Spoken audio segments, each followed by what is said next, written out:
Natalia, you can start. Okay. Yeah. Heavenly Father, we thank you, we praise you, we love you. Holy Spirit, we thank you, we praise you, we love you. Lord Jesus, we thank you, we praise you, we love you. Lord Jesus, we are with the beginning of the day. Lord Jesus, when we come to the house of the Lord, first day, you will look after our week. Lord Jesus, when we put in our place, when we put you in our place, first priority, rest everything will be added unto us, because this is your promise to us. Lord Jesus, we are here to seek you. We are here to know you more and more.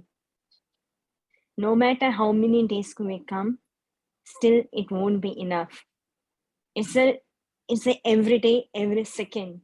It's learning, it's intimacy with you, to meditate you, your word, your promise, and to know about you more and more. Lord Jesus, I bless everyone those who are gathered here and the one who is going to preach to us. I bless the preacher's vocal cord, and I bless all the instrument which we are using now. And I thank you for this media, Lord Jesus. We are connecting globally. Lord Jesus, I bless this environment, network, media, people who gathered here. And I bless everyone. And I know, Jesus, you're going to speak through the preacher. And you know that whoever has gathered here, they have their own personal intention, their questions, and you are giving answers through the preacher by using his vocal cord. And we believe by faith, because you are the everlasting living water which we are thirst for. Thank you, Jesus. I bless in your name, everyone. And I make this prayer in the mighty name of Jesus. Amen, amen, amen. Amen. Praise God. Praise Jesus. Any testimonies? Anyone has to say anything? Come on, my dear sisters. Come on. Anyone has anything to say? Any testimonies? Let's glorify our God. Praise Jesus. Hello? No one's talking. Praise God. Nirmala, you have anything, Baba? How's your Coco? He's still on medication, Maria. Okay. We're taking him for drip. Yeah, we are taking him for drip every day. So God will heal him. He's taking time to recover. He'll be recovered soon. Praise Jesus. He's already recovered. Yeah, he's already recovered. Yes, he's already recovered. Yes, he's already recovered. Praise God. Praise God. Okay, who's next? Praise God. Not even a small testimony.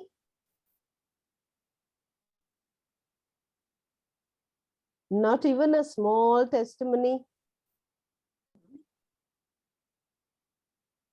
You know, today I went for a communion mass, okay? And I was just like, it was very nice. When you go, they give you this homily, right? And this priest, he actually spoke about Jesus. Just Jesus, how beautiful, how wonderful, how amazing Jesus is. Do you know, children? And in this country, you have to go. That is the way, you know. He made it so simple. And I felt really beautiful myself. It took me a while to just take it on board, you know. It was so nice. And he said, Jesus, children, do you know who you have received today? Jesus. Jesus is so beautiful, so wonderful. There's no other name like Jesus. When you are in trouble, when you are in stuck, you just have to say Jesus. You don't have to pray. You just have to say Jesus. And then something else he said. He made them say it. He made them speak. Say, Jesus, I love you. Jesus, I love you. And the children were saying so loudly, and I really, honestly, I felt so nice. And then he made them sing that, what was that song?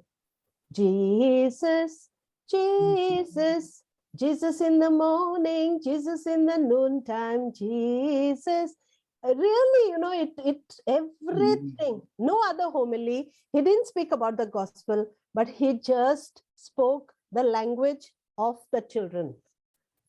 And even for us, it was so nourishing. So yeah, that's what I had to share. And I thought, okay, I'll share it with the children on Thursday. Very beautiful. I loved it. That's exactly what the children want to know. That small bit, and make it so big. So yes, praise God. That's what I had to share. Maria, I have a small testimony. It's regarding, since you asked about Coco, since, he was not in the 4 legs, every day he used to get up with different leg limping, So yeah. One day he was limping in the back leg, then one day in the front leg, then I got worried, what's happening? Then we took him to the doctor. He said because his kidney was damaged and the urea and uric acid was getting out, so his nervous system was getting disturbed, right? And then we put a drip, and that day we came back, and in the evening was just lying down. That little fellow was just lying down in the Thaji with the drip. And we have finished the drip. When came back in the evening, he said to take a blood test. No, he didn't say that report. We just gave a blood test, and we needed the report. In the evening, I called up the doctor. He said this is the problem with him. Excess of this is there, that is this is there.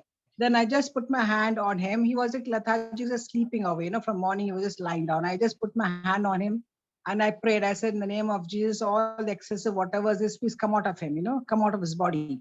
Yes, and that he may be able to walk again. And I just said, Maria, and I just went to the washroom. And when I came back, I saw him running around. He went to the back door. He did such a lot of, he did potty, which he was not doing for 2 days. A lot of potty he did. And then after that, he was walking his 4 legs very well. He's still walking very nicely. But only thing, the drip is still on because he's not still on his foot. God has recovered him. But the word takes time. Yes. Yeah. So, yeah. So I know he'll be running around again. He'll be back to himself. Praise God. The resurrection power God. that is inside of him. Yes. Blow it up. God. Praise God. Yeah, praise God. Okay, who's next? My dear sister. Yeah, I have Yeah, go ahead, Vanessa. Praise God. Hello, praise God. I have a small testimony. Well, actually, for me, it's quite big, but I was wondering whether I should share it or not. Then I just got prompted to share this testimony. So, like my son goes to a boys' brigade group, and at the annual function, everybody gets trophies. Now, he's never really got a trophy, and I think he never expects one, or probably he says there's always someone better than him. And when we went there, I was looking at all these children when they were giving out the list of the names, and I just said, Lord, he's never won. So it would be nice for him to take something, something to be proud of himself. And he actually got it, and he got the trophy for the Bible quiz. Praise God. I was so proud, and I could see that expression on his face. And I said to him, you got it for the Bible quiz. There were 3 boys who got it for the Bible quiz. Wow.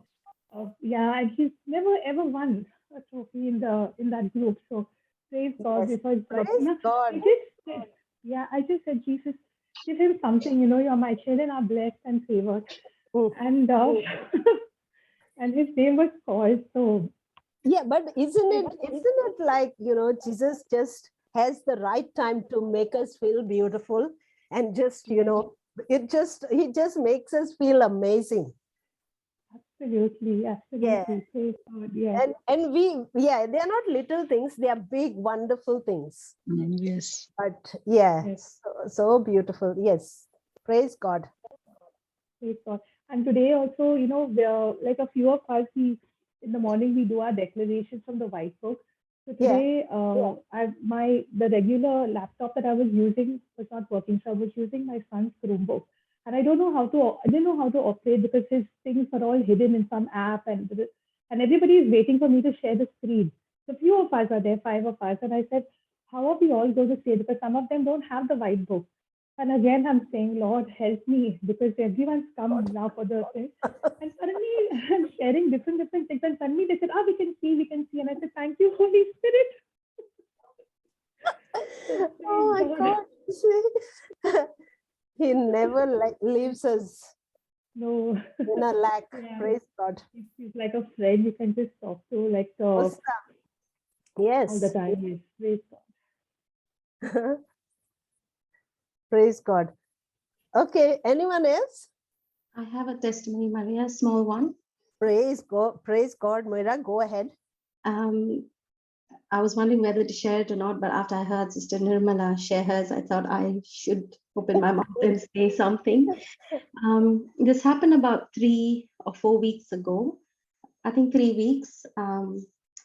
And it was my 14-year-old dog. She has arthritis in the back legs.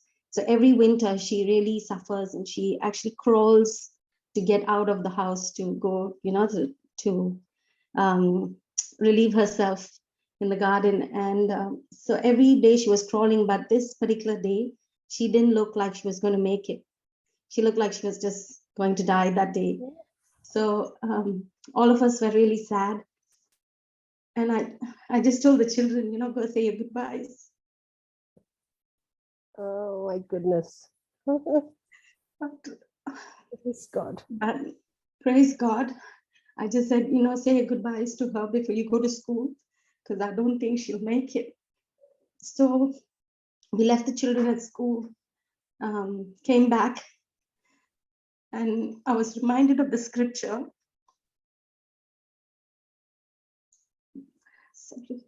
That God has put a protection over our whole household. So I kept claiming that, and I said, Lord, whatever we ask, you will give it to us. And I said, you have put a protection over my whole household. So our animals included, our pets are included in that. And everything we have, you have. So I kept talking to him, and I kept sort of fighting with him, fighting with God. And I said, you said, if I believe in you, you'll give me whatever I ask in your name. And so we were having this long conversation, God and me. And I told my 3-year-old, come on, let's lay our hands on her and pray. My dog's name is Sandy. So let's lay our hands on her and pray. So we prayed in tongues, the 3-year-old and myself, we prayed in tongues. And she just copies me. I don't know if she can really pray, but she says her own words. So praise God. And so we prayed, and by the evening, I have a painkiller. So I gave her a painkiller in the morning. And that night I gave her. And the next day, the children, all were fussing over her and everything. And they went to school. And by the time the children came back in the evening, she was running around everywhere. And till today, she has not crawled. She has walked. She got up every morning and just walked out of the door on her whole legs. So all praise and glory to God. Yes. I didn't think she was going to make it. And if I took her to the vet, they would tell me to put her down, because I know that many of our friends, that's what they've done. And I said, I'm not going to put her down. I have no control over her life. It's God who gives the life, and God will take it when it's time. And I was fighting with God and saying, Lord, if she has to die, let her die, but don't let her suffer. You take her, but let her go peacefully without suffering, because she can't speak. She can't say that it's hurting.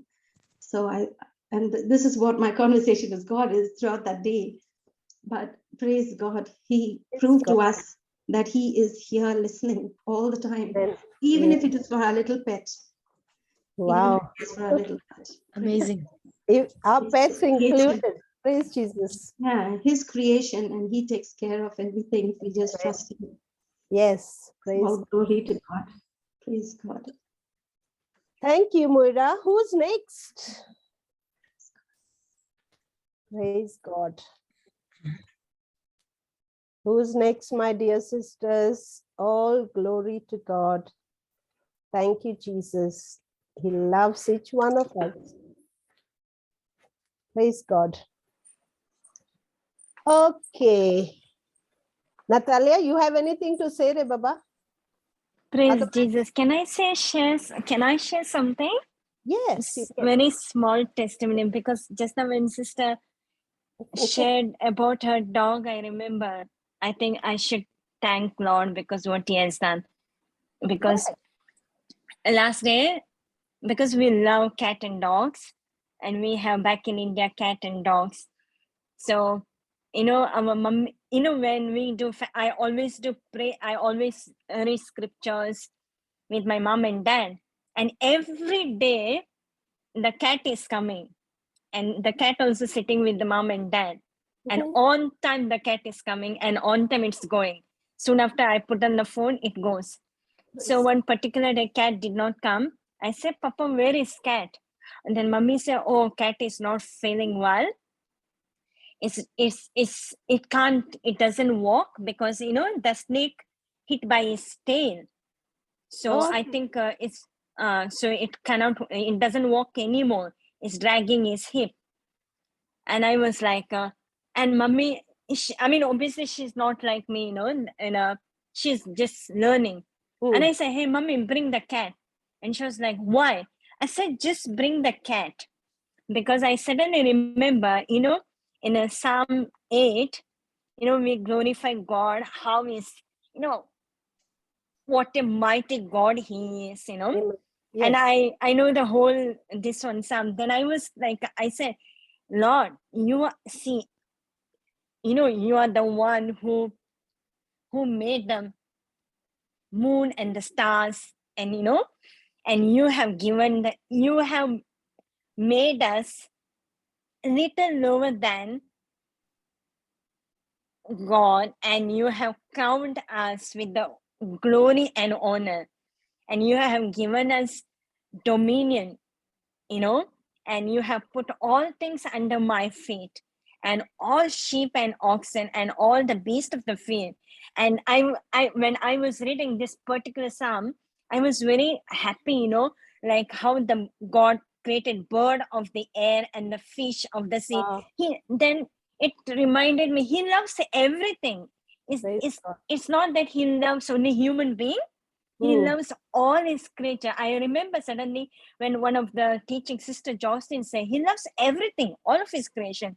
Then I said, Mommy, bring the cat. And I asked Mommy to put the hand on cat's hip. Then I said, Jesus, this is your, this is you created. You love cat, And we just made one very simple prayer. I believe by faith, you love this cat, and the power of healing is flowing in this cat hips right now. I am not the doubter, and I don't walk by sight. I walk by faith. I don't care. Even I pray from New Zealand or I don't know from where, but still cat gets healed. And the next day, cat was there for a prayer. It was walking. It was jumping. I was so happy. Praise God. Wow. Praise God. God. Yeah, praise God. Thank you. Okay, anyone else? Who was that who gave testimony now? Natalia. Natalia. Okay. Yes. Okay, praise God. Anyone else has to share anything? Okay, shall we move on? Please, even if you think about something to share after the recap, we can. Okay? Praise Jesus. All right, my dear Moira, let's start with the recap. Sure, Maria. When we see someone having a tree bearing good quality fruit, we desire to have a similar tree, and we think we have to plant those same seeds to get that good quality fruit. However, doing that does not give any guarantee that it will work and produce the same fruit. But there is a method where we can duplicate the tree by taking the branches from the tree and grafting it to get a mature tree bearing fruit. When we receive Jesus, we are all grafted into him, and the very nature of Christ comes into us. The old nature is dead and crucified. Last Sunday's study was on Paul's conversion and discerning the voice of God. Jesus had fellowship with the Father, and he would hear his Father's voice. God the Father spoke during baptism to Jesus, and he also spoke during the transfiguration, and Jesus could interpret what was spoken, but the people were unable to do that. When Jesus was being crucified on Calvary, a voice came from heaven speaking to Jesus, but the people said that it was thunder. They were unable to hear the voice of God. Now Saul, along with his followers, were on their way to persecute the church. When he heard the voice of the Lord, he fell off the horse, and the Lord spoke to him. Paul heard the Lord's voice, but the others only saw the light and did not hear the voice.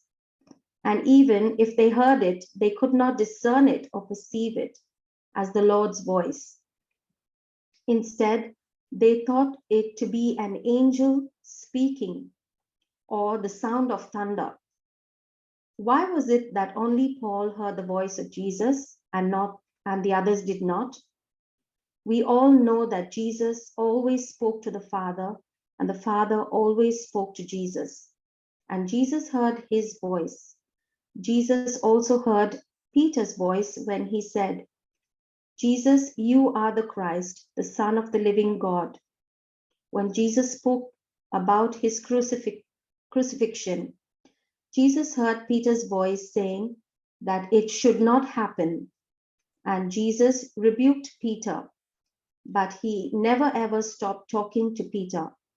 It was Peter who was caught up in his own emotion and was unable to hear Jesus speaking. If we have fellowship with the Father, then the Father is also constantly speaking to us. The question is, can we hear his voice or the voice of a stranger? What are we caught up listening to? If God is speaking to us 24/7, is our receiver anointed to hear his voice and interpret the voice? Who can hear God's voice? It is the spiritual man. Is it the spiritual man or the natural man? A natural man cannot receive from the Spirit of God because his spiritual eyes and senses are not sensitive to hear and interpret the voice of the Father. So for a natural man, it is foolishness. God is talking to us every moment, but have we hardened our hearts towards listening to his voice by listening to the voice of the world? Hardening of heart to the word of God leads to unbelief. Even the media, which is ruled by the world, interprets things in the natural because they don't want people to be moved by faith and receive supernaturally. Instead, the media gives carnal explanations so that people stay in unbelief and destroy their lives. When Saul heard the voice, he was able to interpret it. He heard Jesus say, "Why are you persecuting me?" Even though it was the church that he was persecuting, Jesus said, "Why are you persecuting me?" Because Jesus took the persecution of the people of God seriously. When St. Paul asked who was talking to him, Jesus revealed himself to him, and Paul was certain he was talking to Jesus, and he gave his eyewitness that he saw the light and heard the voice. The people who were with Saul heard that voice but could not discern it. The difference between Saul and the men who were there that heard the voice was the discernment. People thought it was thunder when actually it was the Father speaking. They could not discern because they were living in the natural. Only when you are born again in your spiritual senses, only when you are born again, your spiritual senses are alive and open to understanding God's voice. If you are in the world and you are a carnal person, however much somebody tries to explain spiritual things to you, it goes on deaf ears and you won't be able to understand it. The natural man receiveth not the things of the Spirit of God, for they are foolishness unto him. Neither can he know them, because they are spiritually discerned. A spiritual person can understand spiritual things, but a carnal man cannot understand it. So it is not enough that I only see the light, but I need to also walk in the light. It is not enough for me to be satisfied by seeing the light in physical manifestation in someone's life and be spiritually deaf. Just because we saw the light does not give us victory. We need to change our ways and get into the world and think about what God says. People who are born again will be able to discern that voice. If only I see the light and do not back it up with the action plan of hearing the voice, it will not produce the power needed because faith works through love. I need to get extremely satisfied knowing that God loves me and I have not only seen the light, but have also heard the voice behind the light. God wants to increase us, and when we are seeing and walking in the light, our capacity to receive will increase. The presence of God that comes out of our mouths has got great potential to challenge us and help us face the battle. We are Catholics by birth, but do I believe when the Lord is saying, believe in me and trust in me? I am the one who will give you eternal life, provided you look at me. I am able to hear the voice of God speaking to me. Am I able to hear the voice of God speaking to me? When I remain in His word, and the more I continue to remain in His word and fellowship with the Holy Spirit, I will be able to discern the voice of God from the voice of the stranger. Thank you, Jesus. Praise you, Jesus. Amen. Thank you, Jesus. Praise you, Jesus. Thank you, Moira. Praise God. Praise God. Praise Jesus. And thank you, all the e-writers. Every one of you are doing a fabulous, most amazing job for Jesus. Praise God. Thank you. Over to you, my dear. Baba Jude. Praise the Lord. Thank you, Praise Jesus. God. Praise Jesus. How are you all?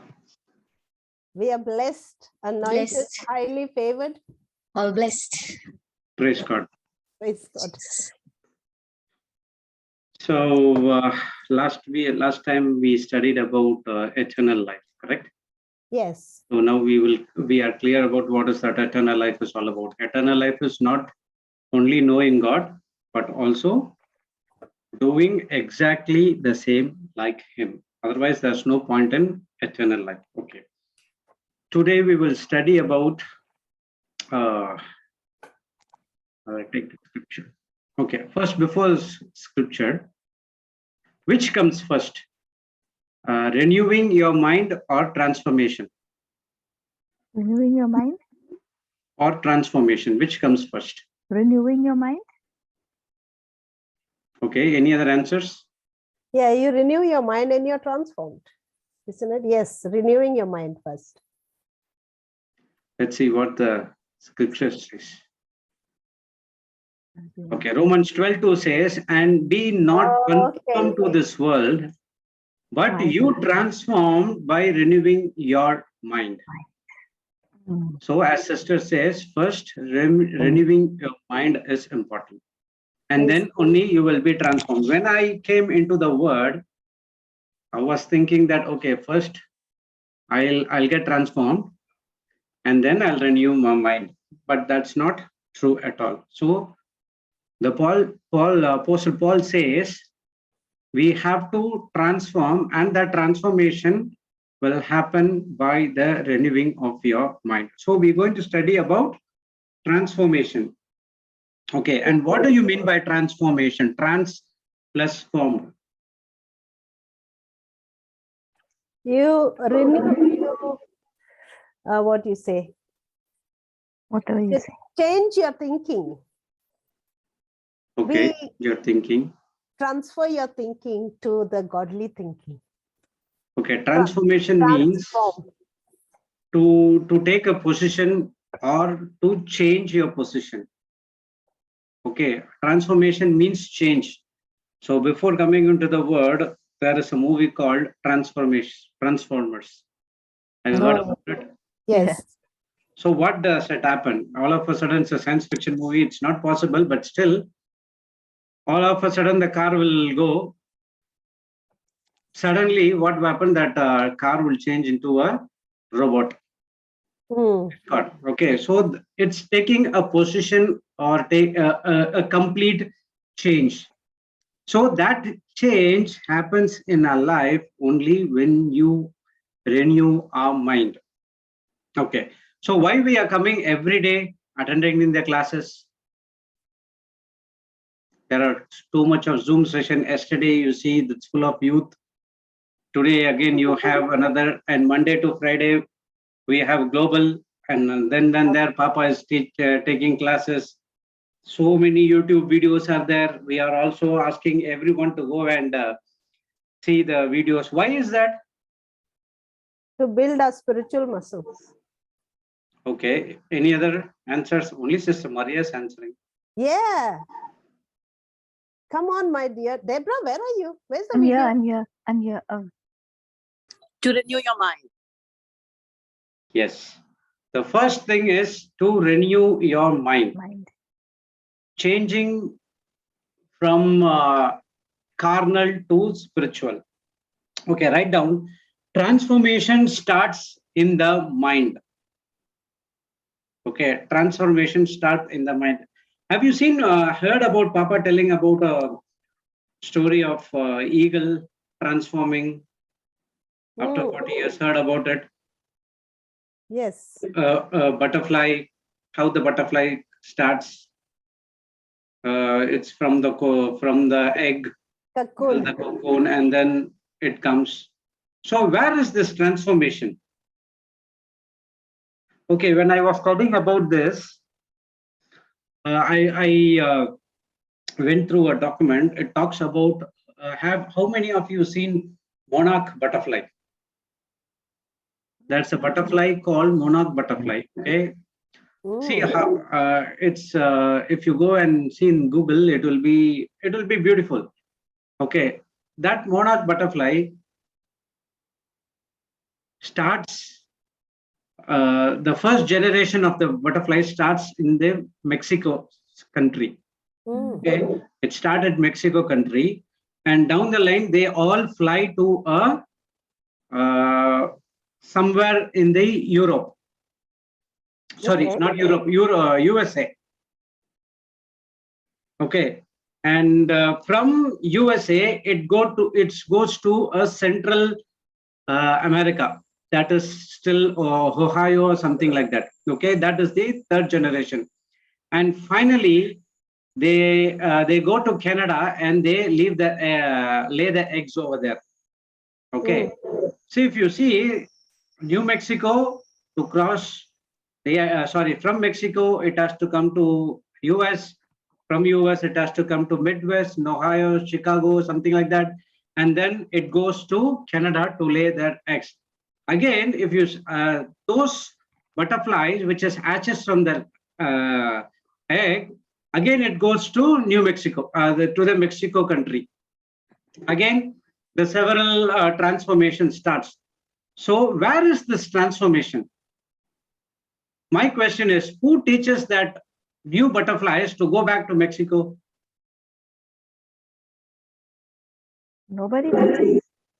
Then how it goes there? It's their mind. Yeah, it's their God has blessed them with that. It is their nature. Yeah, it's in nature. So as transformation and renewing our mind, it is a nature and it is inside of us. You don't need to go out and search for transformation. Everything is inside of us.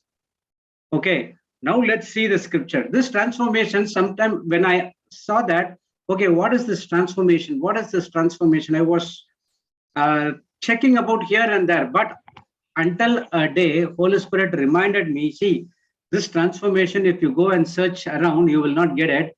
It is inside you, and it will start only when you renew your mind, when you change your thinking.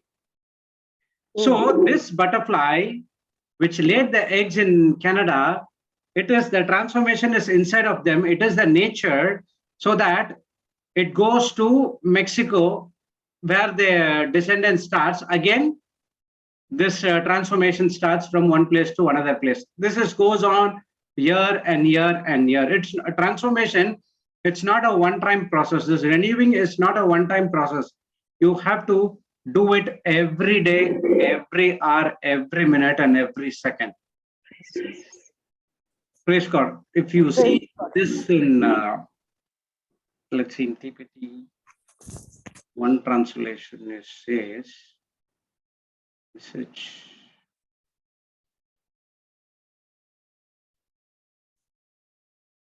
Nullity.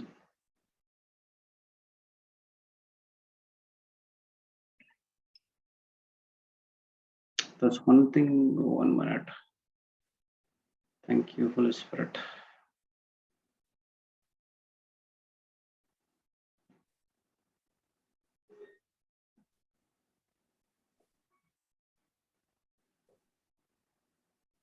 That's one verse says it will be done by the Holy Spirit. Let's go.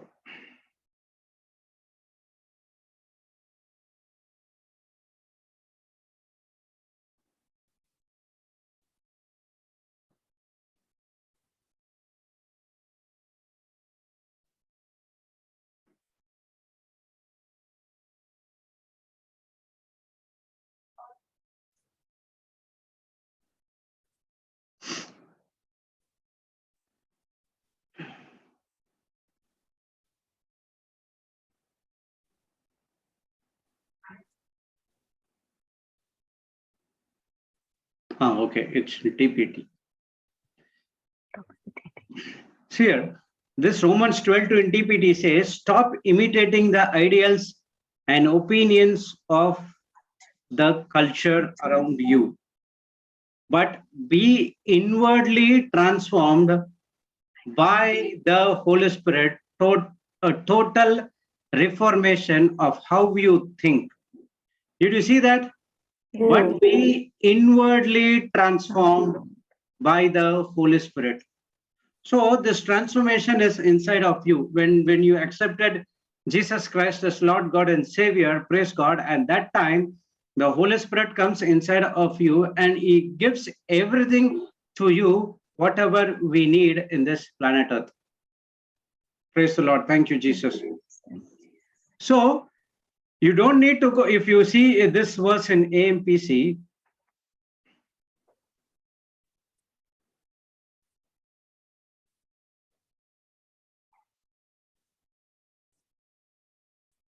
okay. See here, and do not be conformed to this world any longer with its superficial values and customs, but be transformed and progressively changed. That is, you're mature spiritually by renewing of your mind, focus on godly values and ethical attitudes, so that you may prove for yourself what the will of God is, that what is good and acceptable and perfect in His plan and purpose for you. So in other words, Paul is saying this renewal of your mind, this transformation, when you have this transformation, now you could able to understand what is the perfect, you can able to prove, and what is the perfect will of God. Okay, I'll read it again in KJV. It says, and not be conformed to this world, but you be transformed by renewing of mind, that you may prove what is good and acceptable and perfect will of God. So Paul uses this transformation as an example of this monarch butterflies. Okay, how this transformation is inside of you, how this nature was inside of this butterfly, the same transformation is inside of you as well. Now, it is our work to renew our mind and transform from carnal thinking to spiritual thinking, from ungodly to godly. So you cannot say, I wait, God would transform me. That's not going to happen at all. Praise God. So it is your duty. It is very hard for people to understand this. Initially, even I also thinking this, thought the same thing. It is God who has to do everything for me. When I came into the word, I understood that God has already done it. Today, I got a prayer request saying that some problem with the son, and that mother asked her, can you pray that God will deliver him, something like that. So I said, God will not do it. So she got shocked. What, you are teaching so many things and now you're saying God is not doing. I'm saying the same thing. God will not do it. Praise God.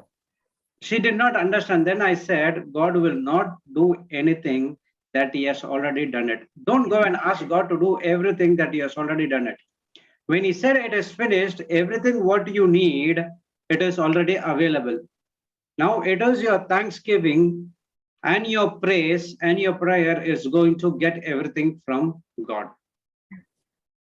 God hereafter will not do it. He has already done it. He said it is finished. So the transformation also, he said that it is finished.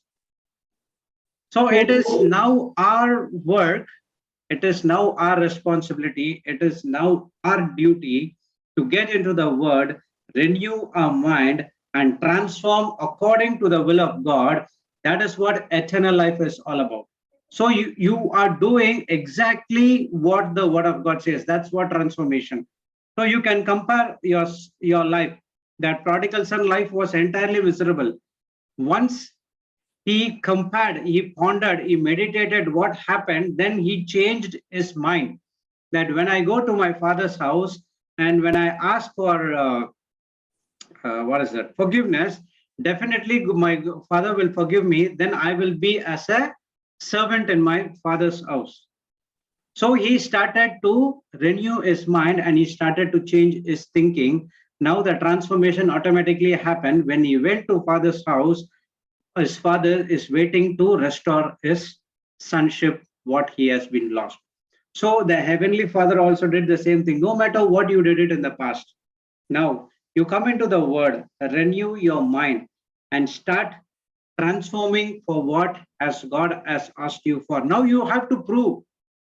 That's what the scripture says. You have to prove what is the will of God by doing those things. Praise God. Praise God. Okay, write this. The change in the end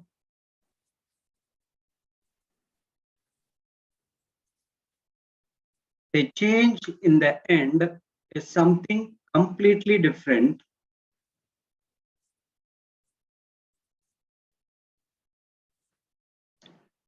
The change in the end is something completely different than was there before. Okay. This is how the total transformation should come to our thinking. See, the change in the end is completely different. That prodigal son would not would not think that the father would accept him as a son again. Correct? He did not accept that. See, I have seen. I was longing for this this scene. Okay, how could a father could go and hug a person who did not have a bath, who did not do this, who did not Yes. full of smelling and something, right? Even if my son comes, I will tell him that go and first with this pandemic, when he goes out and when he comes and hugs me, I'll tell go and wash your face and come back. So whereas the father is going and hugging him, I was thinking how it is possible. So that's what I saw. Papa Johnson was doing the same thing when a person in the retreat center, I watched in front of me, okay, in front of my eyes, saying that he was fully drunk. You will nowhere go and hug him. You will go and do everything. He went and hugged him and kissed him. He did not worried about what he is, what smell it comes, what type of person he is, nothing else. That is what our Heavenly Father is all about. That love, that hug, it's going to help that person to come out of that bondage. So that type of a hug is what the change is, makes the change is all about. You would think, oh, mostly no one will come and hug me. Everyone will go aside me if he sees me from long time. But now there is a person to hug him. That's what our Father is waiting for us. You may have take a bath, put a scent, spray and everything. But what is your mind and your heart says? Did you take mind bath every day? You take head bath, right? Every day morning. Without head bath, you won't go to church. What about a mind bath? Are we renewing our mind before going to church and receiving Jesus Christ into our hearts? So we will see how we will do this. Okay. So if you see Paul's life, okay, it's a it's a very, very different life.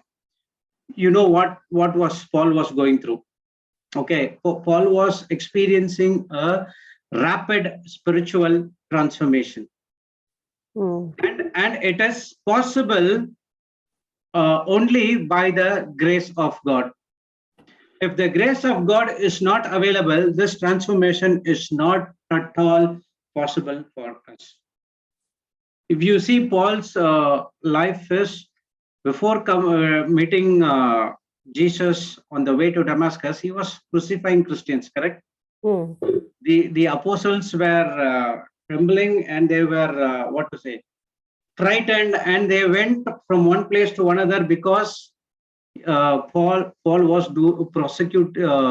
persecuting Christians. Yes. But at the same time, Paul have so zeal to know about our God. Praise God. Okay, he has so much of zeal, but his understanding was not exactly what they are looking out for. He is a Pharisee of Pharisees, Hebrews of Hebrews. He learned from a person by name Gamaliel or something like that. I'm not sure about it. Start with G.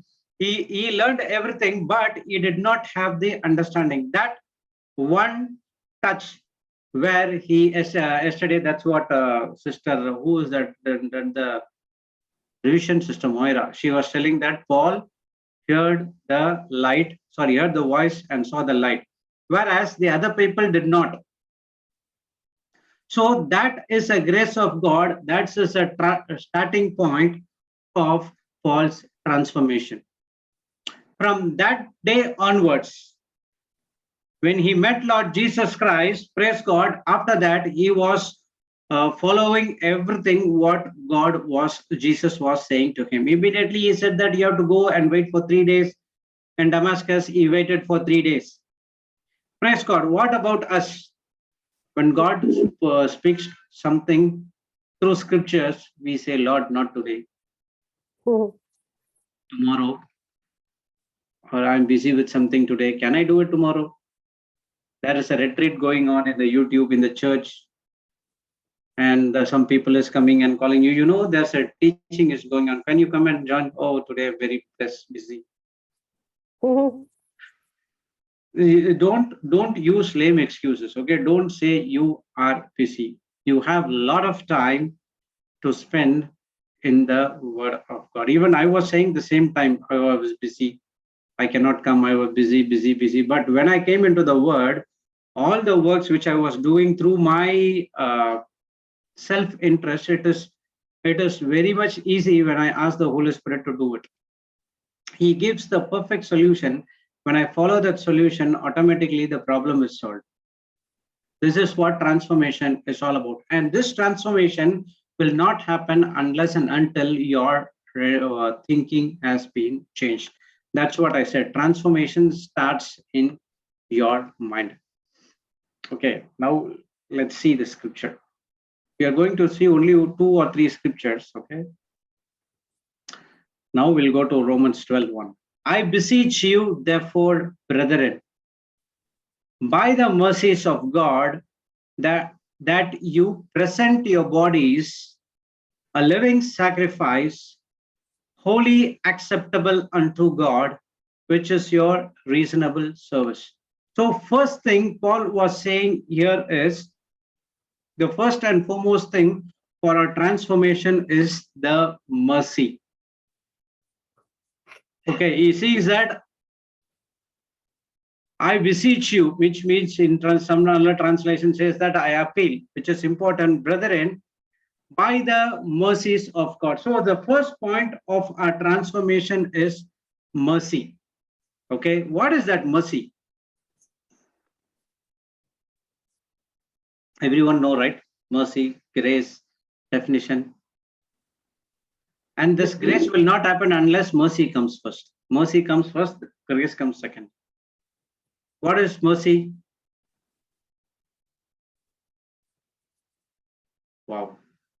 God's favor unto us. Is it God not giving me what I deserve? Sister Susan, Yes. I think I know that you know all the definitions. Sorry, brother. I don't. Sorry. Praise God. So I'll let the others answer. Sorry. Okay, she gave the because she is in the e-writing, she knows everything clearly. I may not know some definitions, but she knows that. Praise God. So she gave the clue. What is that mercy? Every day we pray, Lord, your mercy is due or new every day in the morning. What is that mercy? Mercy is God is not giving me what I deserve. Mercy is God is not giving me what I deserve. Grace is, what is grace?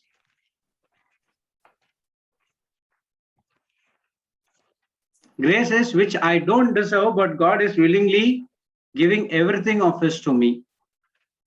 Mercy is I deserve punishment. God cancels that punishment through His great mercy by sending His Son to suffer the penalty for our sins. That is what mercy. You are myself as to be punished. I have to get punished, but God cancels that. For example, if a teacher is in the school and if a student makes a mistake, a student thinks that this teacher is going to punish me or he is going to beat me with the scale. But what would happen if the teacher gives the chocolate? That is mercy. I deserve punishment, but he said, but God said that no problem. My mercy is new every day. Now you don't need to suffer for the things what you did, but I sent my Son as a penalty to pay for your sins. Let's go and see Titus 3, 4 and 6. Let's see what is this there.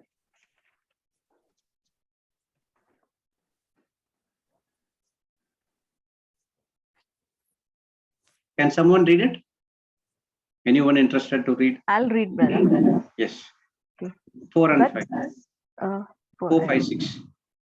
But after that, the kindness and love of God, our Savior, toward man appeared, not by works of righteousness, which we have done, but according to His mercy, He saved us, by the washing of regeneration and renewing of the Holy Ghost, which He shed on us abundantly through Jesus Christ our Savior.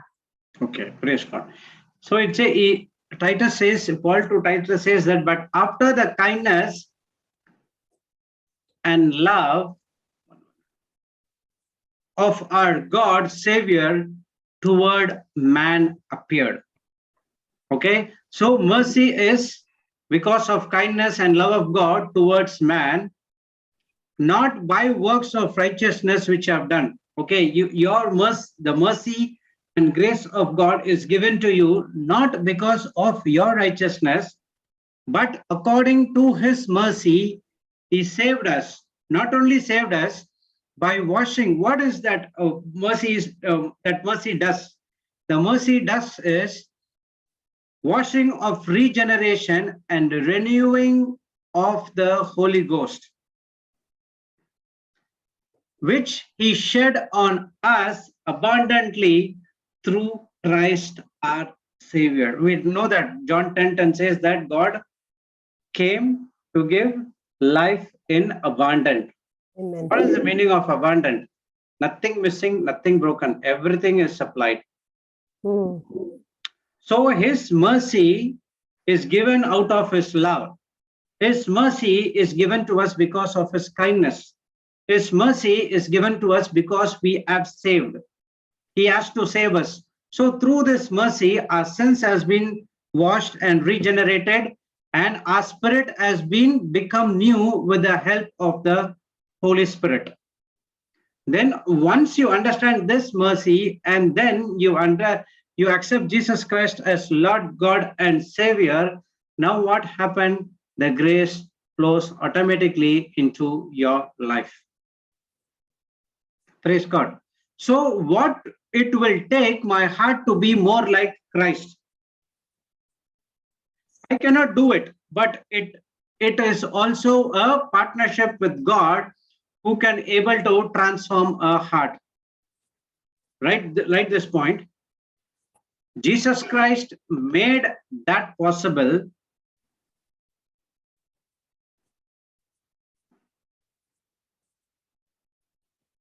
Jesus Christ made that possible. What is that? Mercy. Okay, you can put in brackets mercy. Jesus Christ made that possible by dying the death I deserved and offering me the life he lived. We'll put it in the chat.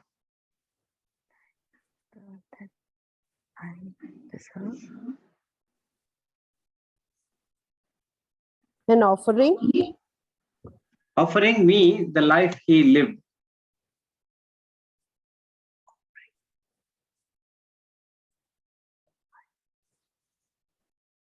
It's in the chat. Jesus Christ made that mercy possible by dying the death I deserve. Okay, we have to deserve death.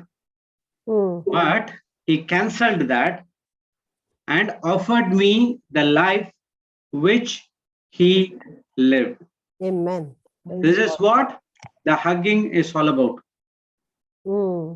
The Heavenly Father,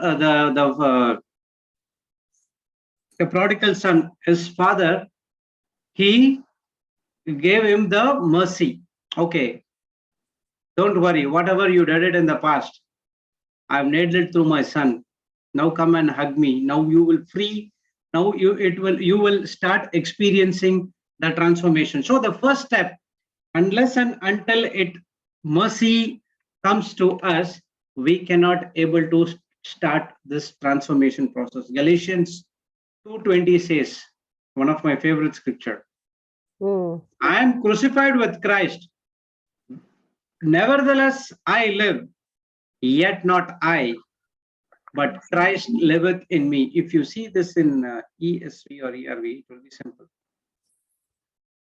Okay, see here. I have been crucified with Christ.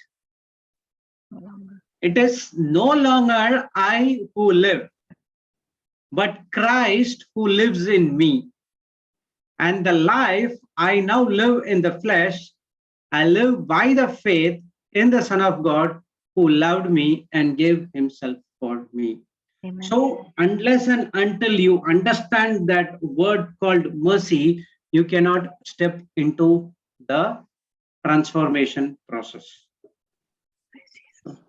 So that's what Romans 12:2 says. 12:1 says, I appeal you therefore, brethren, by the mercies of God. So the first and foremost point to get into transformation is Lord's mercy. So when you understand that mercy, now according to Galatians 2:20, you know that, oh my God, now I'm crucified. My old self nature is died. The life I am living right now, it is because of Jesus Christ, who took my position on the cross. He not only took my position on the cross, he also said that whatever you need in this planet Earth to live a life like me, it has been already given to you. That's what he says. He accepted it. At the end of the time on the cross, he said, it is finished.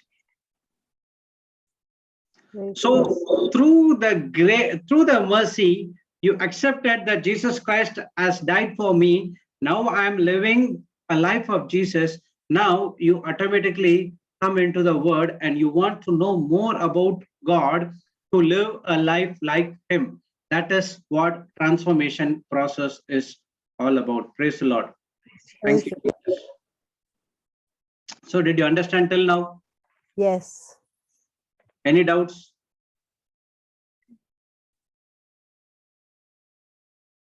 So Paul's transformation also begins with mercy, unless and until Jesus would not showed him on the way to Damascus, he would not experience this transformation process, correct? Yes. Definitely you would not. You would be start to crucify the Christians. But it was the mercy. God knows the heart condition. He has chosen them as a vessel. So in the same way, you are in this teaching not because of a coincidence. It is God who chose you to be his vessel, to carry the gospel of light. He has chosen you because your life was miserable. Now come to me, I'll transform you. Now you go and do my works. That's what the Holy Spirit teaches me. Your life was miserable. Now you come to me, I will show you a new life. Now I'm living a life of Lord Jesus Christ. Each and every second, you have to think in your mind that I need to deserve punishment. I have to disconnect spiritually from our Heavenly Father. But because of Jesus Christ who died a death for me, now I'm freely roaming here and there. For what? To do the good God work. That's what every day when I get up from my bed, I ask God, Lord, I've learned many things from you. Now let me know to how I'm going to teach this to the other people. Praise God. Thank you, Jesus. Praise Jesus. So the first thing is mercy. Okay. Next, see the second one. Actually, when you read a scripture, it will be part A, part B, and part 3, something like that. Okay. The first part of the scriptures is, brothers, by the mercies of God. Okay. The next one, part B, to present your bodies as a living sacrifice, holy and acceptable to God.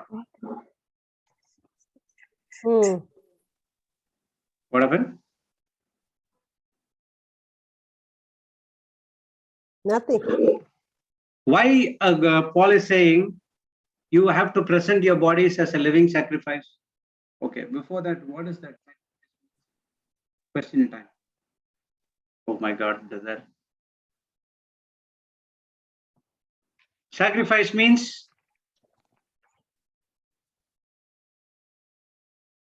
Give up This something. time Sister Susan will not come and help you. I know the answer, brother, but I'm giving somebody else a chance. Okay, praise God. Thank you. Praise Jesus. See, this notes definition is very, very important and it helped me a lot.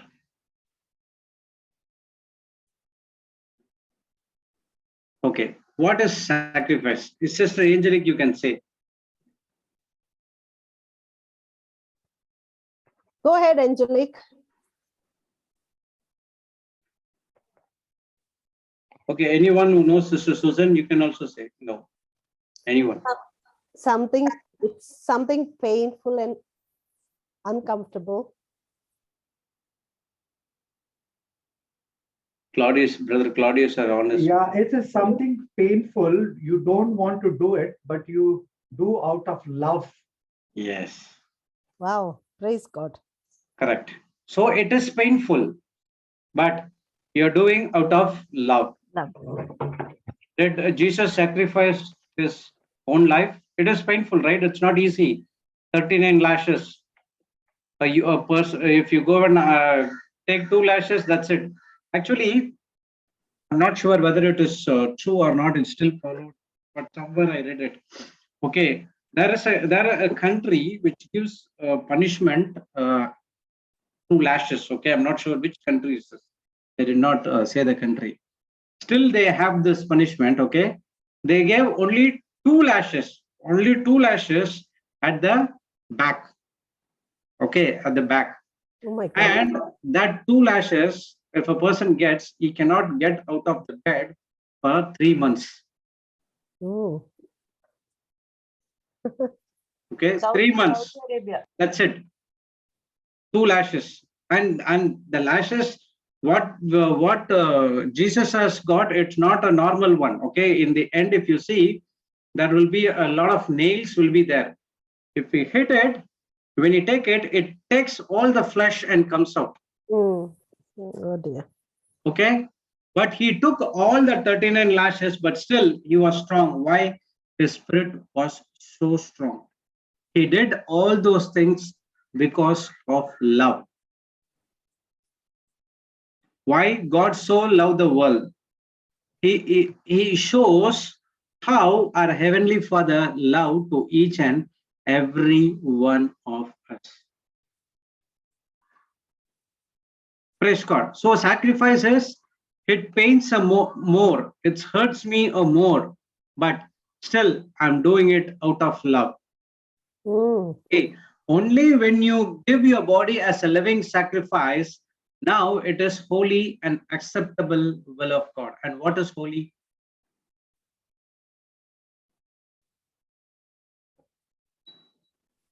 According to the word of God. What is holy according to the word of God? Who said that? Me. Holy means abiding by the word of God. Yes. Praise God. Holy means, can you hear me? Yes. My video got frozen. Okay, I thought internet.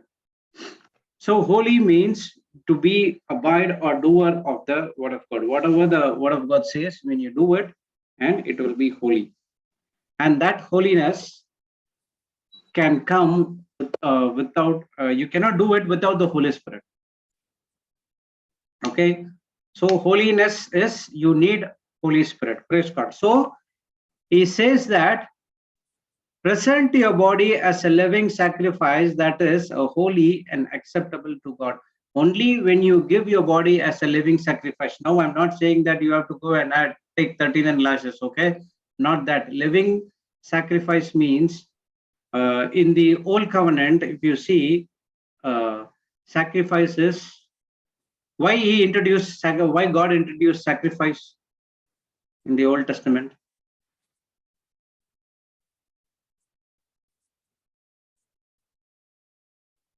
To wash away the sins of man. Yeah, wash away the sins of man, because there is a sinless blood is shed.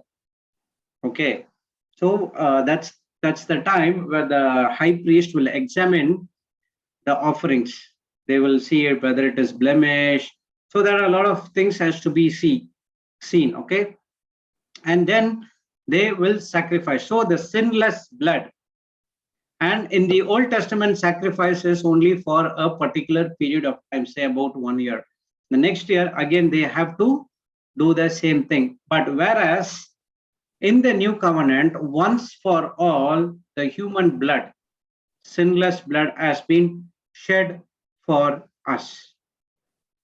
So there is no more a yearly sacrifice. Now God is asking us for us to give your body as a living sacrifice, which means he's saying that you have to put your own flesh to death. Praise God. Praise God. So die to your flesh. That's what sacrifice is. Praise. If you going to the church, okay, someone stamp your leg. Some point of time you will smile and do everything, but what's happening inside? Are you grudging that person, or you forgiving that person? I grudge that person. That was happened to me, but not now. Okay, don't not now. It was before when I came into the word. Even though I was in the word, when the people try to do something to me, I will laugh. Okay, I will put a screensaver, but inside I will grudge that person. So that is what dying to your flesh. It hurts the more, but still I'm loving you. Because why? God had gave him his life for me. So write down, when we sure that God is merciful,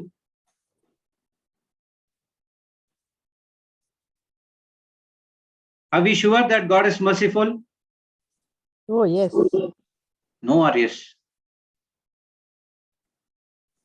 Yes, he's merciful.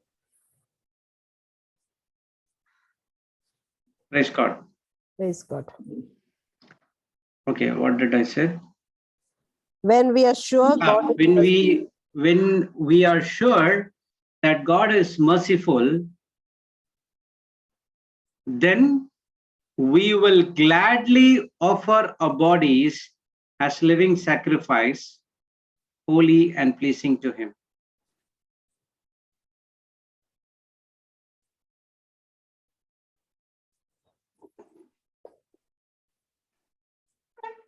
Okay.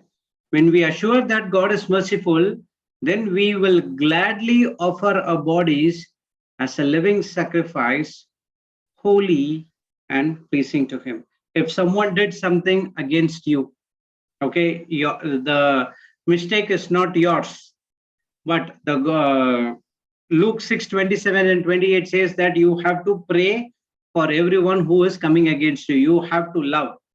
Okay, I'll share that scripture. That is one important one.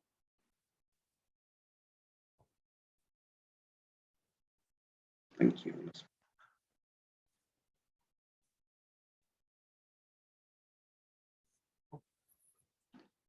But I say unto you, which hear, love your enemies, do good to them which hate you, bless them that curse you, and pray for them which despitefully use you. This scripture never say that you have to, even if the mistake is done from your side, you have to go and love. No, no, no. It says that love your enemies. Who are our enemies? who hate us, offend us. Enemies are the people who come against your dream. Yes, negative. Okay. Okay, and against your dream in the sense doing something in the word of God, you will be having some people, okay, which stop doing. Actually, it is not that person, it is the evil spirit. Okay. So instead of hating them, God is saying you have to love them. Do good to them which hate you. Bless them that curse you, and pray for them which despitefully use you. Now, when you do this, all these four things, the flesh which is inside of you, that your carnal thinking will scream to hate that person, will scream to do some wrong thing to that person, will also say that where is the error from your side? He did those errors. Why you are going and praying for him, blessing them, doing all good things? In the flesh will scream. But you are taking a decision according to the word, because you're giving your body as a living sacrifice. So which is holy? What is holy? You are doing exactly according to Luke 6:27-28. You are loving your enemies, doing good, blessing them, and praying for them. your flesh will not allow you to do this. That's what giving your body as a living sacrifice. So Paul instructs us to give our own bodies as a living sacrifice. So in transformation of Paul's life, Paul gave his body as a living sacrifice. You know, Paul is a very good in taking the sword and fighting with the people. You know that? He always have a sword, which means he for Saul before changing. After transformation has happened, when the people came against him, what he did? He took the sword and killed them. Want to see Paul's affliction? Yes. Okay, let's see the scripture. 2 Corinthians 11.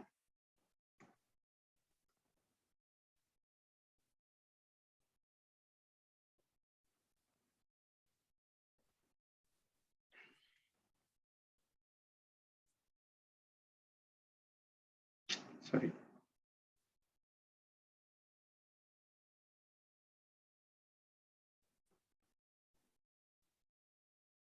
Okay, can you read this from 24?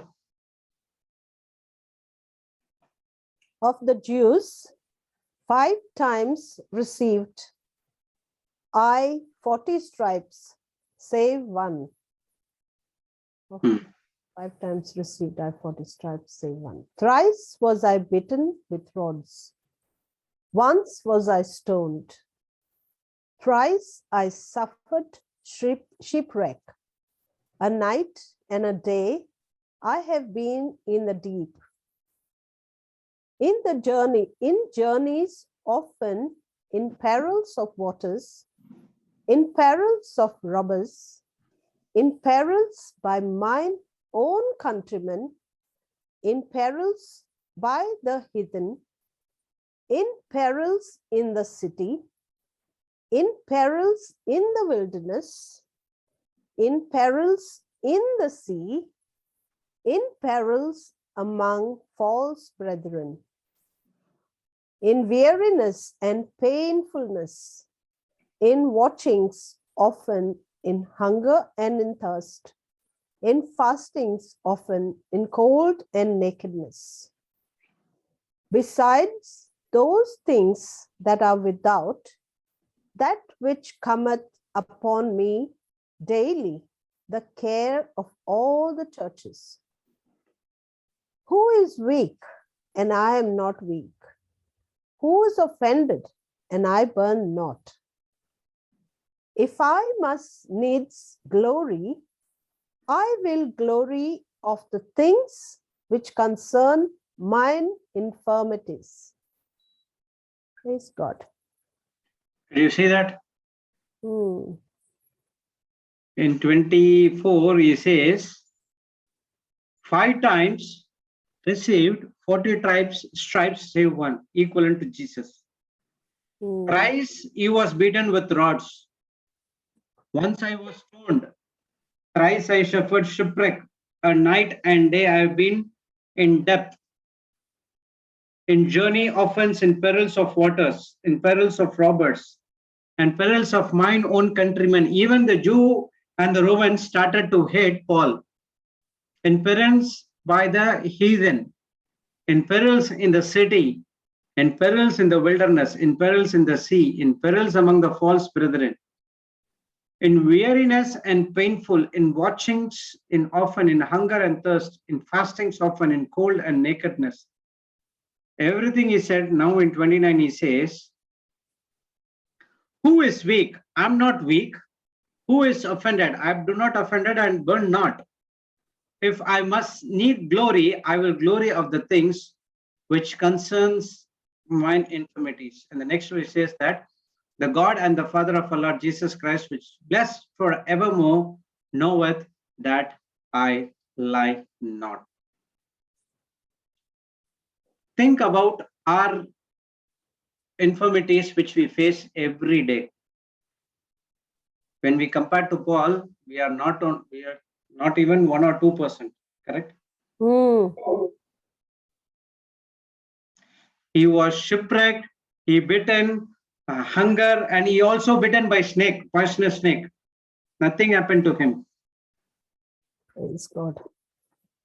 So Paul knew God's mercy, and in response, he offered all himself as a living sacrifice.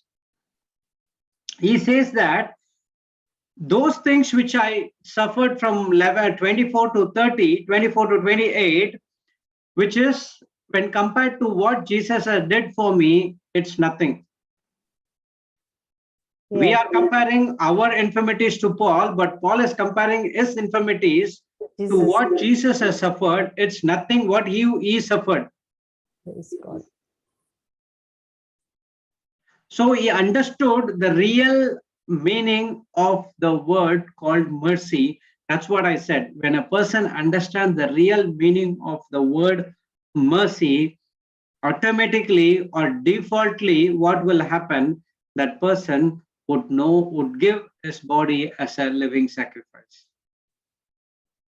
So the most important thing is he trusted God on most of the time when he faced these problems. He says that if I want to see glory, I will glorify in my weakness. So he trusted God. He boasted in his physical trials of his own weakness of God. He was always praising God in that time. That is what giving your bodies as a living sacrifice. What about us?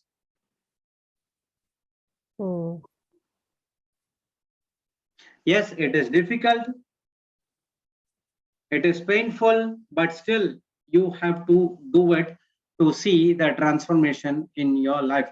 And Paul said that these infirmities will be only for a particular period of time, and it is temporary. It's not going to last long. When I came into the word, it was very difficult for me coming from doing all the worldly things, but to do everything according to the word of God. Yes, the flesh was screaming.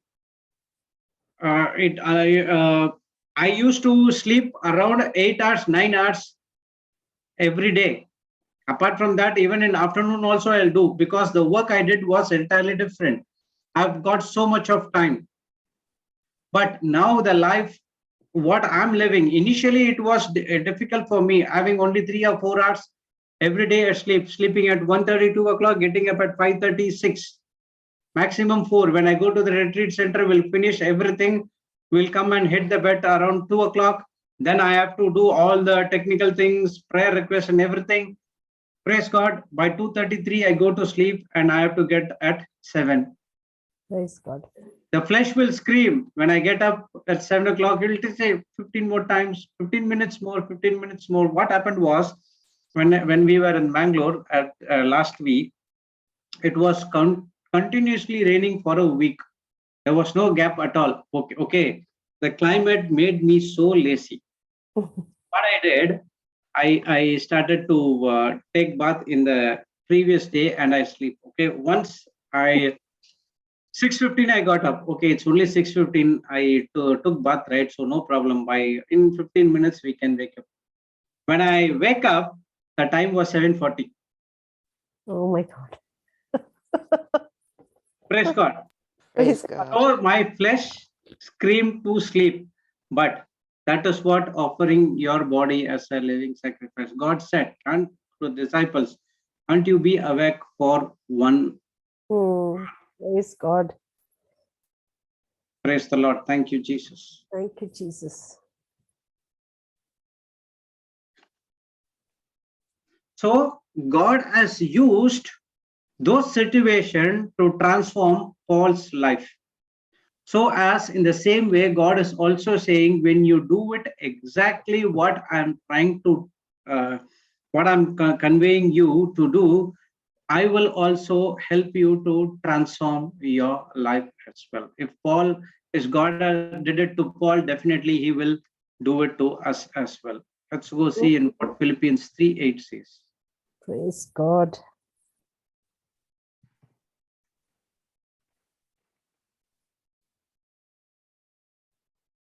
Who's reading? Lead 3:8. Yeah, doubtless. And I count all things but loss for the excellency of the knowledge of Christ Jesus my Lord, for whom I have suffered the loss of all things, and do count them but dung, that I may win Christ. So he's saying that whatever he learned before he get the knowledge of Christ, everything is a dung. He says that, yes, doubtless, and I count all things but loss for the excellency of the knowledge of Christ. I've learned many things from the scriptures, but once I get the knowledge of Christ, he's saying that whatever I learned is loss. For whom I have suffered the loss of all things and do count them as dung. He's saying that that's waste. I cannot use those things what I've learned that to win Christ. So to win Christ, you need the knowledge of Christ. So to live a life like Jesus for transformation, the second thing he is saying about, you have to give your life as a living sacrifice. Your bodies as a living sacrifice. Praise God. Praise God. So the knowledge which we are having right now, it's the best of anything. Praise Jesus. If the Paul, who is a Pharisee of Pharisees, is telling that whatever I learned, it's I cannot count them, but it is a dung. But what about us? Praise God. Coming back to the scripture. So the second point what we studied is, first one is mercies of God. The next one is that you present your bodies as a living sacrifice, which is holy, acceptable unto God.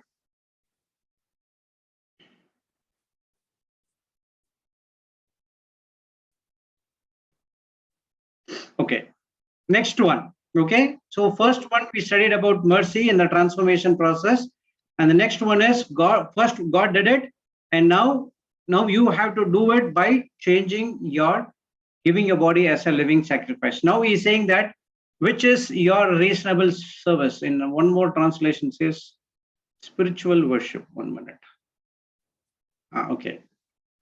I appeal to you, therefore, brethren, and beg you in view of all mercies of God, to make a decisive decision of your bodies, presenting all your members and faculties as a living sacrifice, holy, devoted, consecrated, and well-pleasing to God, which is your reasonable, rational, intelligent service and spiritual worship. Now, the third thing Paul is teaching us, your spiritual worship. Okay, what is worship?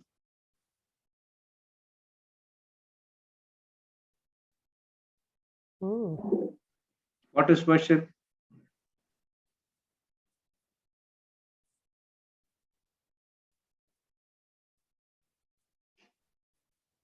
Where did we see that worship in the Romans 12:1. 12:1, isn't it? Romans 12:1. Where the word worship comes in the Bible first?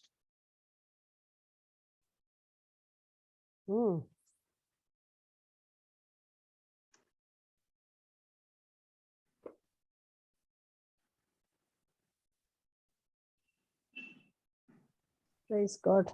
Don't know. Worship is reverence for God, right? Yes. I think Exodus. Praising God. Where in Exodus or in Genesis?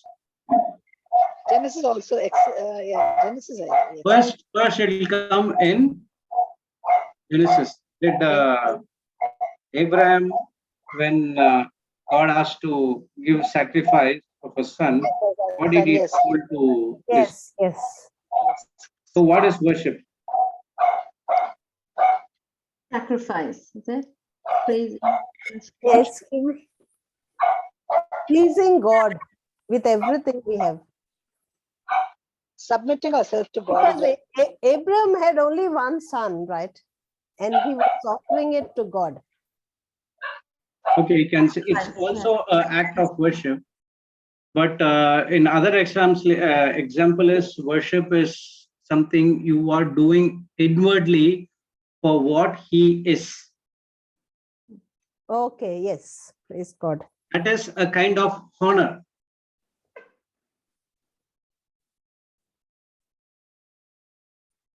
Okay, it's a kind of honoring God by doing what he asks us to do. Okay, you are worshiping God. Reverence. Yes. Reverence to God.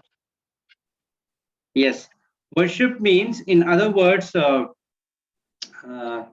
you are worshipping him because of who he is, not for what he has done good things for you. What made Abraham to say that we will worship and come back to God, come back to you? So he's saying that whatever is given, God has did it for me. Now I'm going to worship him, which means I'm going to praise him for what he is. It's a movement of that's what it said. I cannot how to explain it. That's what it said. It is your spiritual worship. And how we are going to worship God? True worshippers. Living bodies. We are going worshippers worship God in spirit and in truth. Spirit and truth. So you have to worship God only in spirit. That's what it said. It is your spiritual worship. John chapter 6. John 4, Chapter 6. Yeah, 4. 6 also. 4 years, 4. Chapter 4. 4:23, is it? So what honor we should give to God, who saved by his mercy and grace?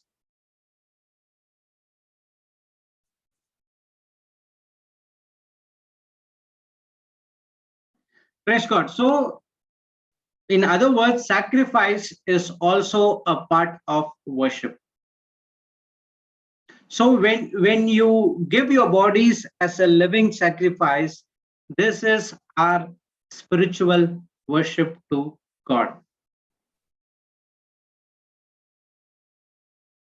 Okay, so Paul did not teach us that you need to worship from your mind.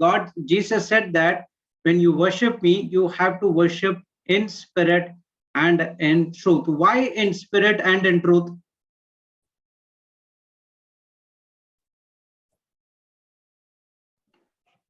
Because we can connect to God only with our spirit, through our spirit. Yes. For that, you have to understand that spirit, soul, and body. How man has been divided into how many parts? 3. What is that? Spirit, soul, and body. Spirit, soul, and body. Why it has been divided into spirit, soul, and body? Why? Why? Yes. Why God has divided us into spirit, soul, and body?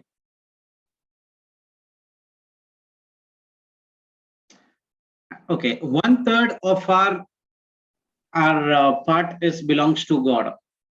Okay, when you are born again, when you accepted Jesus Christ, Lord God and Savior, now what happened? Your sin nature has been renewed.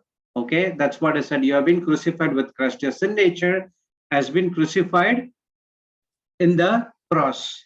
Now you have a new nature and you have a new spirit, renewed. Okay, your spirit has been renewed and now it has been one with the Lord Jesus Christ and it has been sealed with the Holy Spirit. Okay, that's one scripture. 1 Corinthians 6:16 or 2 Corinthians 6:16. Let's see.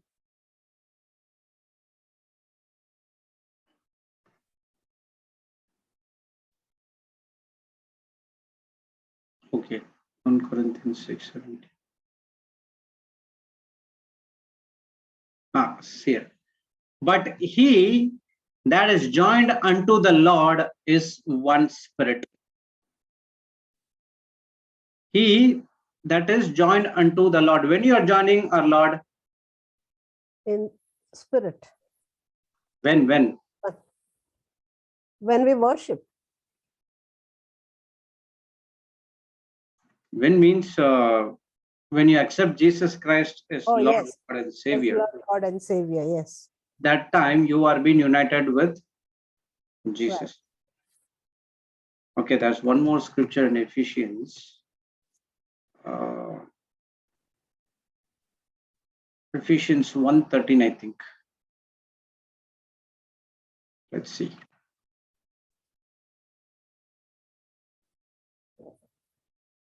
Okay. In whom you also trusted. After that, you heard the word of truth, the gospel of your salvation, in whom also after that you believed. You were sealed with that Holy Spirit of promise. So when you listen to the word of God, you accepted Jesus Christ, our Lord God and Savior. That is the truth. And now you have been saved. Now at that very moment, now what happened? You have been sealed with the Holy Spirit. Your spirit is perfect and the Satan cannot come and touch you. So now God wants to give or communicate everything to you only through your spirit. If God wants to communicate to you only through your spirit, He will not speak through your soul. That's what it said. You true worshippers worship God in truth and in spirit. Truth is the revelation you got from the word. That is the Holy Spirit is speaking to you. So, okay, word of God, you study the word of God, and then that's what John 8:31-32 says.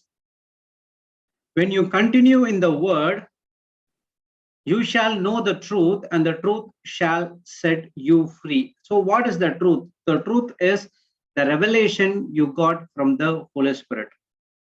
And that is the truth which is going to set you free. So now when you offer yourself as a living sacrifice, now what happened? That is a spiritual worship, because you are not doing what your flesh says. You are doing exactly what the Holy Spirit says, because you're offering yourself as a living sacrifice. Praise God. Okay, write down. We worship God. This would help you.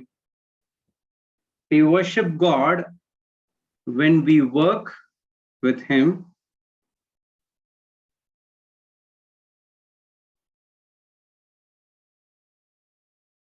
We worship God when we work with Him, when we interact with Him,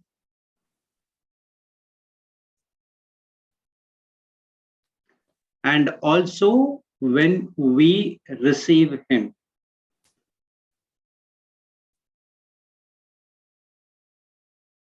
We worship God when we work with Him. Did Abraham work with God? Did he interacted with God? Yes. And did he receive God? Yes. So that is what worship is all about. Praise so we worship God when we work with Him, when we interact with Him, and also when we receive Him. Where are you going to receive God? In the Word. In the Word. And when you go to church, you receive body of Christ through the communion. Okay, so in church also, when you can also worship God, because you are receiving His body and blood. This is what worship is all about. So the Satan is going to tell you not to do this because it's not going to work. But these are one of the part where Paul is explaining that your transformation will take place only through this.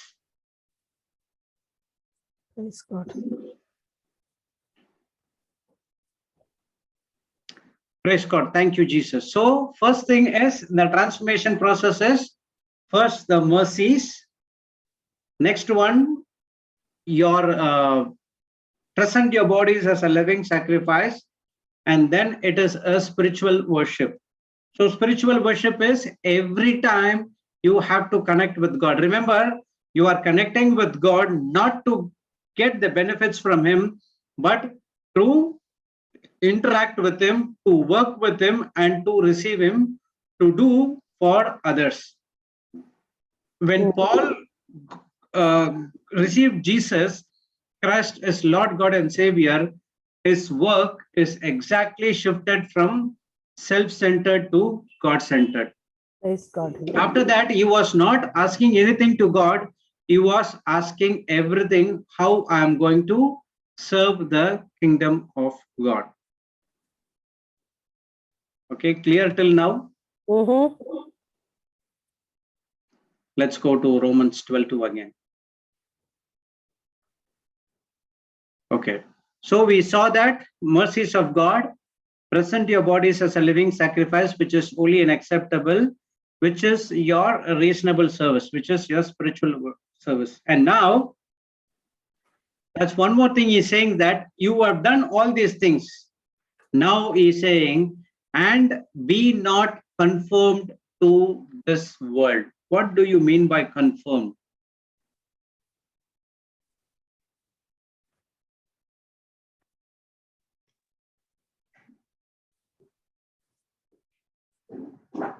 Conform means to take a shape or a form of something. Yes, to take a shape or a form of something. Praise God. Thank you, Jesus. So, Paul is saying, do not conform to this world. What this world teaches you. Why he is saying that we should not conform to this world? The world teaches you all things which is against the kingdom of God, which is against the word of God. Who is ruling this earth right now? Satan. Satan is ruling this earth. The prince of the world, God of this world has blinded you. If the word of God is not preached to us, we have been blinded, spiritually blinded by the Satan. But Jesus came to this planet earth to build the kingdom of God. And everyone who accepts Jesus Christ as Lord God and Savior, we are part of his kingdom. Therefore, we must choose what kind of life to live for. When you choose a life according to this world, you will not do exactly what Jesus did in this planet Earth. So we must choose to which one we are living for, or the kingdom of God or for the kingdom of darkness. Kingdom of God is always going to help others. Kingdom of God is always going to benefit others. Kingdom of God is always going to edify others. But when you choose the life of darkness, the darkness will always see me, self-centered all the time. Remember, we belong to the kingdom of God. We are the royal priesthood. Yesterday, Papa was teaching. We are the ambassadors of the kingdom of God.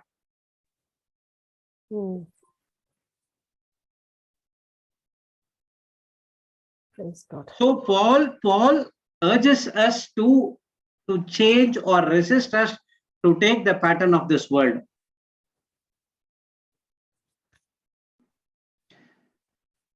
When Satan tempted Jesus in the wilderness, he said that I will give you a power, wealth, status, and success, and everything which belongs to this world. But Jesus rejected everything, correct? Yes. He knew that immeasurable power and wealth are much more greater than everything of this earth. Yes, amen. If you go and read 1 Corinthians 15:27, we'll see that.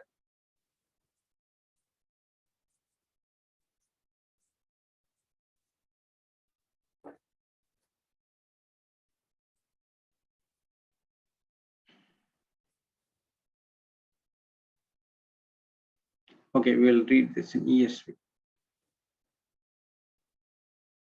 So here, for God has put all things in subjection under his feet. Mm.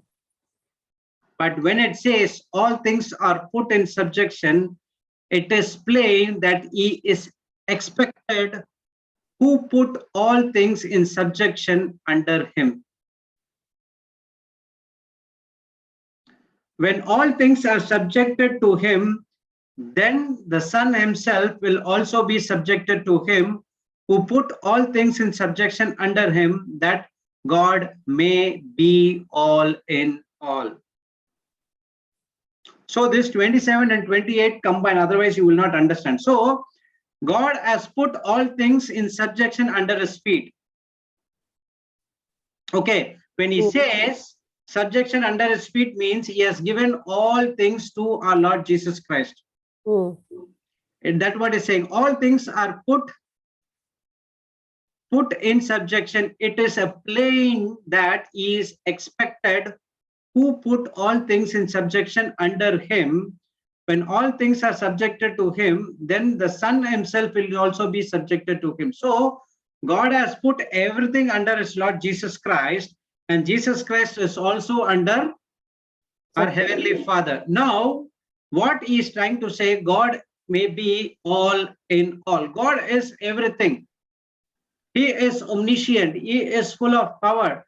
So the devil is going to give you some vague things of this world, saying that I have the power, I have this thing, I have this thing, so that if you worship me, I'm going to give these things to you. Those things are vague, those things is not power at all. That's what Paul is saying. Don't take the pattern of this world. So the more we trust God, recognize his mercy, the more we surrender to him and worship him, we will be in a better place to defy all the worldly attitudes.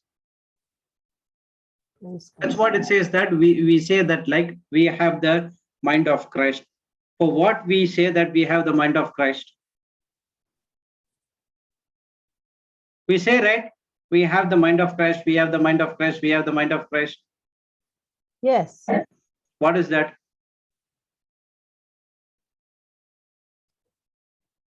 We are like Christ. Which means most of the time we use that, okay, when we forget something, okay, we have the mind of Christ. So that it could come. If you go and ask the students, they will say that I have the mind of Christ because the Holy Spirit is going to give everything to us.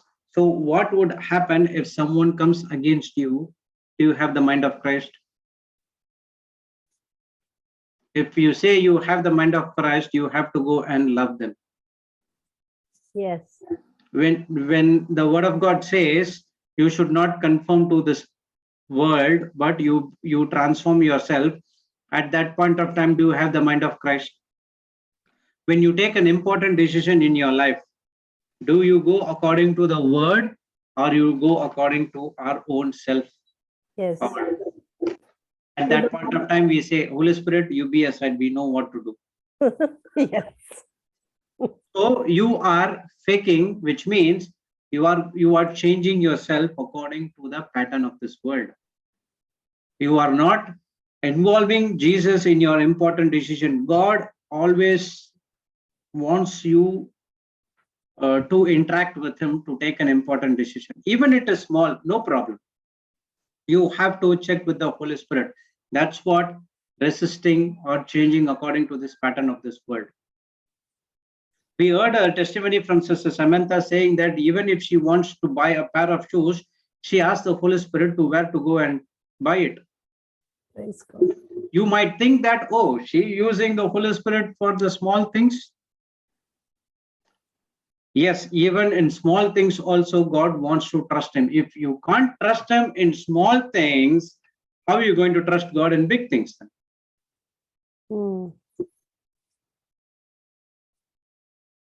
You don't trust God in small things. When the big things comes into place, your faith goes, everything goes, and you go and ask God to give everything to you, And if your prayers is not answered, now what you're doing, you are going against him. God is not interested in me. He doesn't love me. At that particular point of time, the Satan will come and start condemn you. You did, because of you did these things in the past. That's the reason God is not giving it to you. Praise God. That's what he says. Do not take the pattern of this world. Do not be conformed to this world.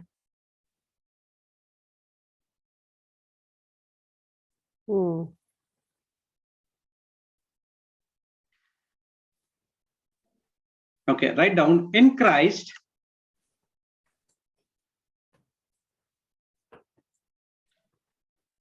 In Christ,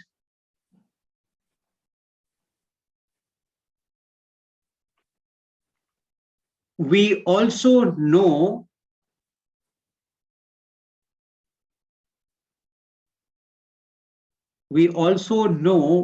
discern and pursue true heavenly treasure.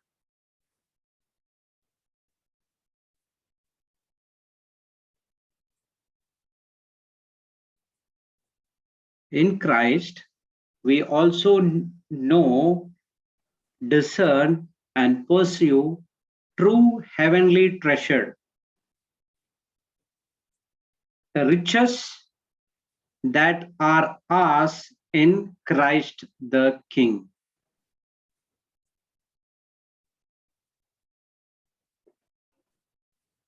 Praise God. So I'll say it again. In Christ, we also know, discern, and pursue true heavenly treasure, the riches that are ours in Christ the King. That's what it says. I have the mind of Christ. When you say you have the mind of Christ, you have to know, you have to discern, you have to pursue true heavenly treasure that is from the kingdom of God, which is in front of you, the Bible. So everything comes into picture when you want to have a God kind of life. Many people say that, right? I tried everything to do this, but I cannot do what God asked me to do, which means they are falling short somewhere else. So the first thing we studied is mercy. Second, we studied is the giving your body as a living sacrifice. Next one, we studied about the spiritual worship.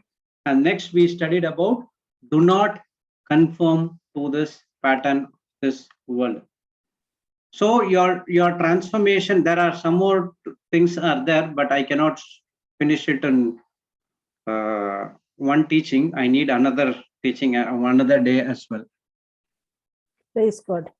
So we studied only scripture Romans 12:1 and part A of 12:2. We still have transformation and renewing your mind as well. So it goes for another 1 hour, 1.5 hours.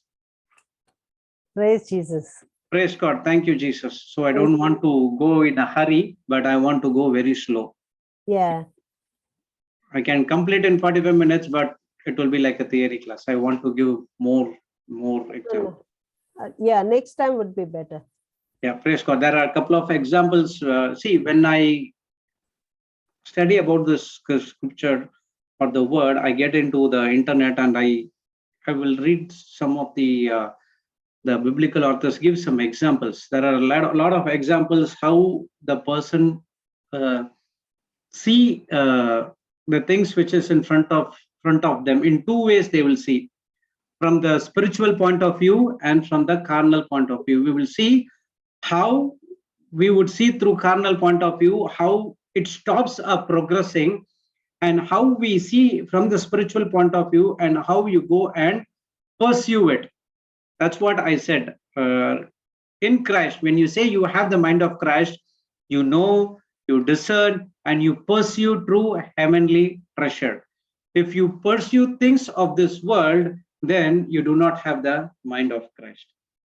So our transformation has been stopped in the middle.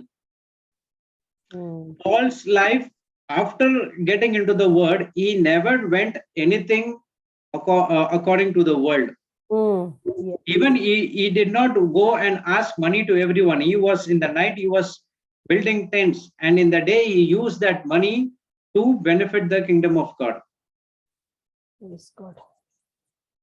So when you understand the true transformation, your life will be changed like anything. That's what I experienced. So my transformation is not completed. It's still happening. Before it's coming to the full effect, I'm just experiencing a lot of things from the spiritual standpoint. Praise God. Thank you, Jesus. So we will continue on the next class according to the schedule. Thank you, Jesus. Yeah, it's almost 4 o'clock now. Yeah, thank you, Jude. Okay, my dear sisters, anyone willing to say a closing prayer? Come on, raise your hands now. Jennifer can't make it. She was supposed to say. Praise God. Come on. Okay. Heavenly Father, we thank you, we praise you, we glorify your name. Holy Spirit, we love you. We thank you. Jesus, we love you. We thank you for this mighty knowledge and understanding of the word. Yes, that we don't have to conform to this world, but renew our mind all the time and every time. Yes, we know our flesh doesn't permit us most of the time. We fall. But Holy Spirit, we are the temple that you dwell in. You live in us. Help us to understand and renew our mind and get the strength out of you. Holy Spirit, help us to understand we are nothing without you. Thank you for the love that you shower upon us, your abundance that is always ours. We have no lack, but slowly and gradually, as we understand the mighty grace, mercy, the love, the kindness that you have poured upon us, Lord, we are nothing but victorious. We are mighty. We are abundance. We are created with your power inside of us. Thank you, Abba Father. How much can you love us? Lord, whatever we have studied today, help us to ponder and meditate on it, get a better understanding of it, and apply it to our life. Apply it to the life of others whom we go and serve you. So we can bring the souls to your kingdom for your glory, because we are your vessels, Lord, and you use us for your glory. So we thank you, we praise you, we make this prayer in Jesus' mighty and glorious name. Amen. Amen. Amen. Amen. Praise Jesus. Amen. Praise God. God bless you all. See you. God bless you, brother. Thanks so much, brother. So much. Yes, Sister Suzanne, can you save the Zoom notes for us? Sure, sister. Yes, thank you. Praise God. Praise God. Thank you, Jesus. Thank you, Jesus. Thank you, everyone.